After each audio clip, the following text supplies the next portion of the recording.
And we continue to enable businesses, especially SMEs, here as we bring people who matter to tell us what SMEs should be able to do, what they can use to make business, to make money. And tonight we are discussing with Ugandan Investment Authority on how they can support you as an SME. We are coming back in a moment.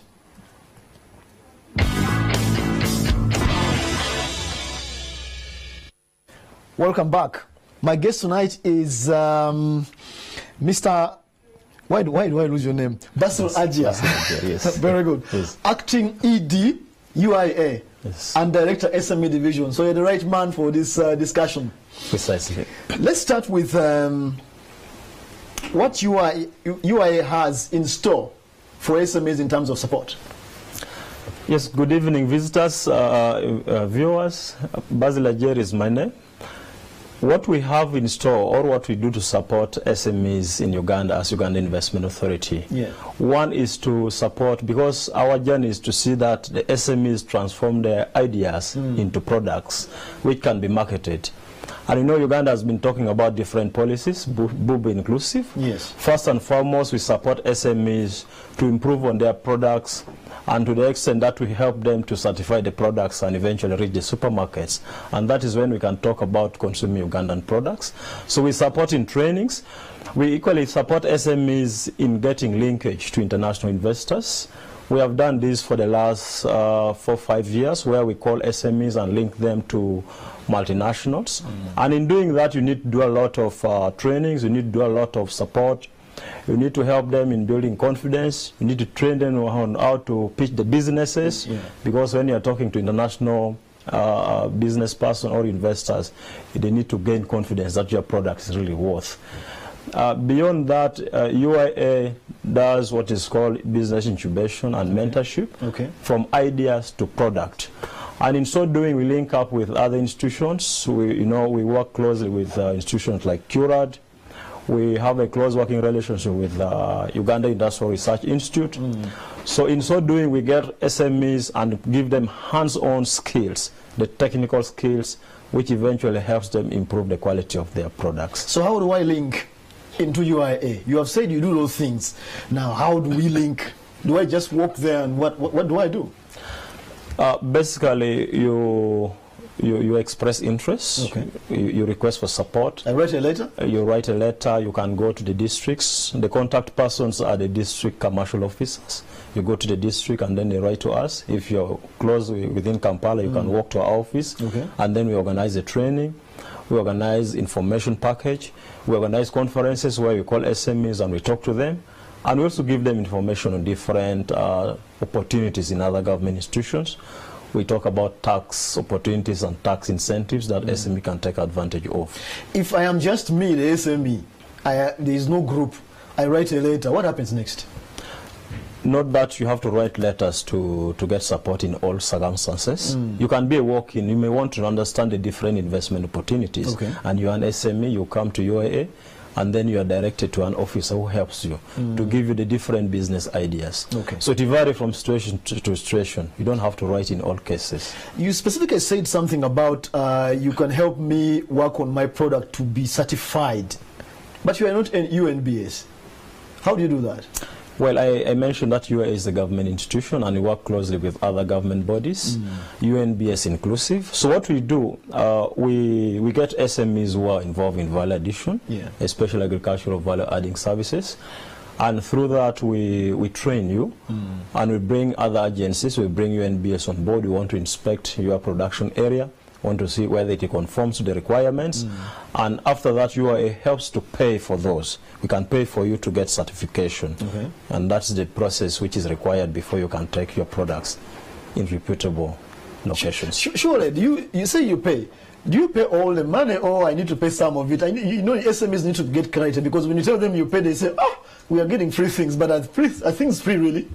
It can't be entirely free. You have to invest in terms of production. You need to get the equipment. You need to have a clean workspace. Yeah. Our work is to bring the officials for certification, and then there's a fee which we pay strictly for certification. Okay. But you have to meet the other requirements, you as the SME. Okay. Yes. The other issue we want to discuss tonight, Mr. Ajay, is incentives. There's been that whole argument that UIA, when it comes to issues of caring for people, they care more about foreign investors. And yet we have domestic investors now. Most of these are SMEs. So what are some of the incentives there to talk about in as far as local SMEs or local businesses are concerned? Yeah, it's an area where we concentrate so much with SMEs. First of all, we talk about the different opportunities for investment, and then we help SME to understand the tax regime. For example, if you are an SME and you're involved in agricultural production, give an example of fertilizers. You want to import fertilizers, or you're importing certified seeds. That is tax exempt. It is clear. We talk about it in the trainings. If, for example, you're involved in value-adding activities in dairy, you're involved milk processing equipment, the coolers, and some of those equipment related to the dairy products, you're exempted from import tax. If you're involved in tourism and hotels, especially when you're importing those the textile materials, that is tax exempt. We talk to SME on this. For the bigger ones who go to industrial park, if you're investing, actually if you're building within the industrial park, of course it requires to have some big amount of money.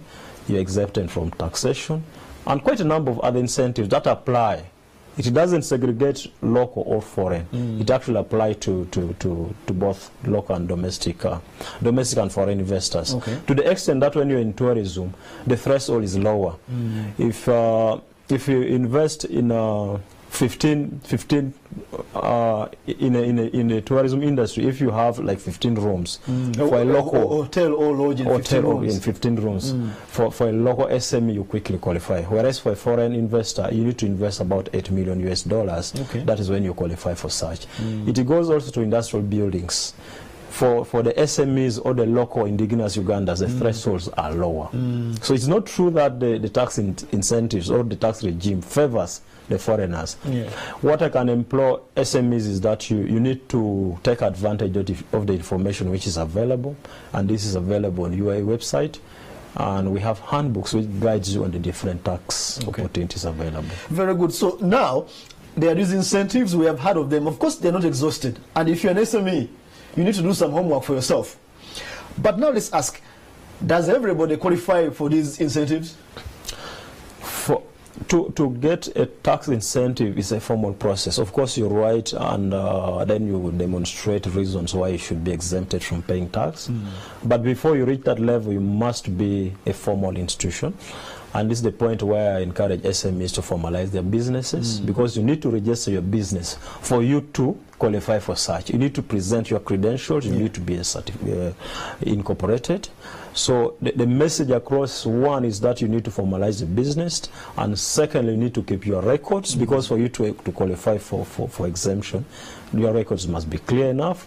And three, you need to really come and come to different bodies that support you. I told you URA will help you, and URA also work closely with us. Within our one-stop center, we actually have the URA officer who will help you in how to pay these taxes. There is something they call an investment license.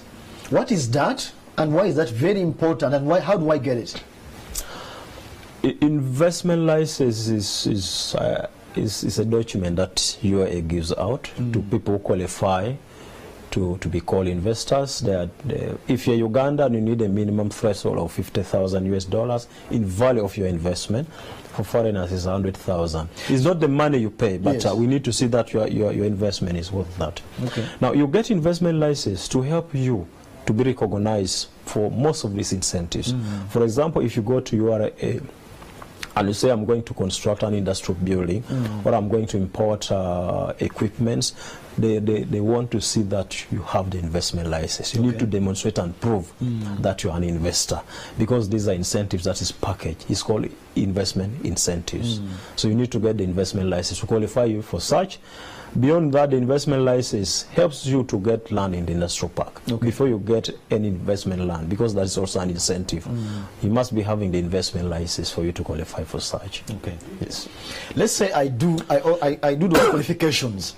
So I want to invest. I just walk to the UIA and I'm given a license, or is there some inspection that takes place? What happens before I get this license? Incidentally, now it is online. Actually, investment license, you need to go to your website. You fill the forms, and then you prove. One, you must be a registered business. Okay. You must be incorporated by URSB. That's requirement number one. Two, you must prove that you have the finances. Because you want to call yourself an investor. Investment requires some minimum capital. So we need to see your bank statement. We need to see that you have the money. We need to see the cash flow within your bank statement. We need to prove that you have the land where you're going to put your investment, because investment must be somewhere. It could be in form of the lease agreement. It could be in form of receipts that you use for paying your landlord. So for that we are sure that you are able to invest in the project you are talking about. But it's an online process which takes you 48 hours. Okay. Yeah. Very good. We have talked about all these things, and SMEs are supposed to come to you.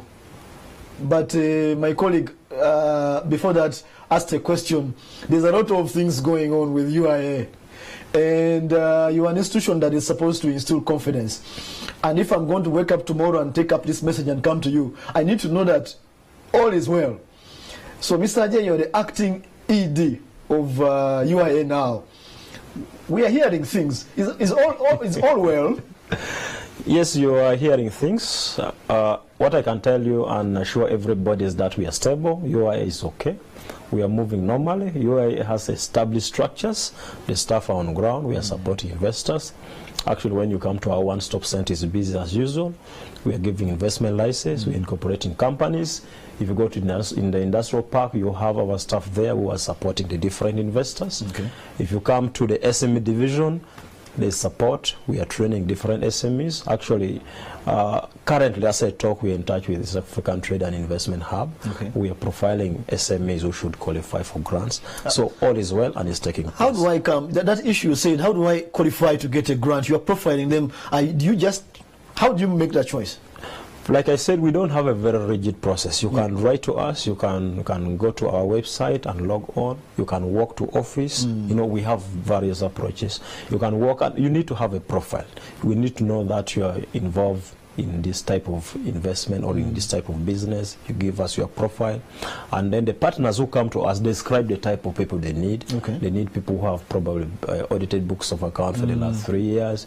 You need to explain that your threshold capital is $100,000 or 50,000. You must be involved in a specific sector, say agro-processing. You know, there are different criteria which we use, but you can approach us through our website. You can walk to office. You can write. You can make phone calls, and we guide you on what to do. So SMEs, UIA is profiling you. If you want to be profiled and qualify to get some grants from partners, you need to walk in. Last question, Mr. J. On the question of land. So there, who gets land? Who gets land is a criteria for getting land. And since I'm talking about SMEs, the good news is that the Board of Governors of UIA came with a policy that all land within the industrial park, 20% should be reserved for SMEs. Okay. And as I talk in Namanve, there's land which is reserved for the SMEs. And we're working hard towards putting an incubation center. Actually, there's already a grant which is given. We're going to put the incubation center in Namanve to support SMEs. We have reserved land in other industrial parks like Soroti, like Kasese, in Jinja. So that one is gazetted for SMEs. But any other person, all the big investors, there's a criteria which you use to access land within the industrial park. You apply, and you need to demonstrate that, again, you have capital. You need to do environmental impact assessment. You provide architectural plans, and then there's a committee that sits and review, and it qualifies to get the land. Okay. Yes. Thank you so much. we have been able to thresh the opportunities at UAE. I know there are many, and we can by no means exhaust them. And you have also assured us that all is well in your house. Yes. And looking forward to, in my view as a journalist, further stability, so that you can continue facilitating SMEs and other businesses to do their work. Thank you so much for joining us tonight. Viewers, that was The Link tonight. Thank you for joining us.